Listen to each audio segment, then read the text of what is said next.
My darlings, hello, hello, and welcome to Life Simplified with A.N.D, and I'm Nikita. And today I want to talk to you about jealousy. Big, fat, green jealousy. Why is jealousy green? Jealousy has green eyes. We turn green when we're jealous. I remember that feeling when I was a little girl, when my friends would hang out with each other and I was not invited, or my mom would go somewhere with her friends. I remember literally turning green. So it's very strange, but what I'm talking about right now, you would say, is probably more of being possessive, but I think it's very similar to jealousy. You're missing out on something. Somebody is on vacation, somebody is getting a new car, somebody is getting a promotion, so we're missing out on something.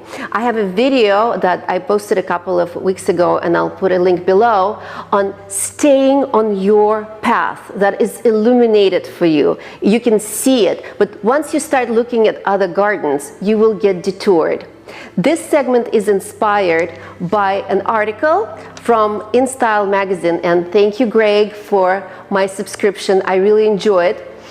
This is an article from Andrew Reynolds, who is a Broadway star, and his journey from Omaha to Broadway, and how he was so jealous every step of the way of those who would get a role, who would get a part, who would get a commercial. And he says that when he was turning 30, he was performing in Canada on stage, and he remembers the feeling that there was no other place he would rather be than right here and right now. And it was revolutionary for him because he was so consumed by jealousy for so long. And he wrote a new book, I will also put a link below, that I think is very helpful. There's so much jealousy going on right now. At this moment, there's a huge feud between YouTubers, and of course others join in. And I feel with jealousy, there's also moments when people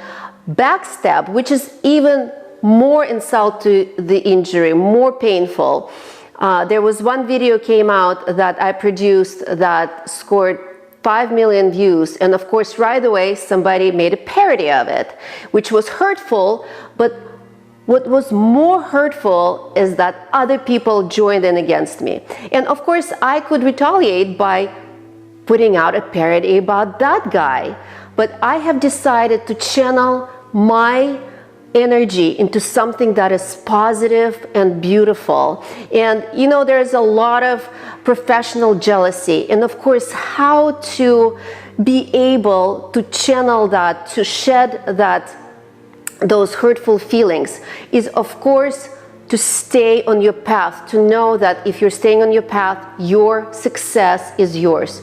So my message to people who are consumed by jealousy, it is a very, very hard part of your psyche to be jealous, but constantly working on yourself, talking to your inner voice, saying, there will be a moment for me if I stay focused. There will be success for me. But if you're going to keep looking at others, and I know it's very difficult, especially now with social media, we're constantly watching stars doing nothing but flying private jets, though we know they work. But what we see is a lot of people having a lot of good time. So staying within your own path is extremely important. And people who are being hurt by jealous people, I have to say that you just have to remember that your success is, I guess, the best revenge. Also know that you have to keep your eye on your success. And I'm going to leave you with the quote from Andrew and his book, where he says, I see that everyone gets a turn. Everyone gets a moment, maybe several. But none of this makes you less shiny, less important. Eyes on your own paper, folks. Everyone is going to get where they're going. So keeping an eye on your own success is the best advice I can give you. And I wish you all the best. Kissy, kissy, bye.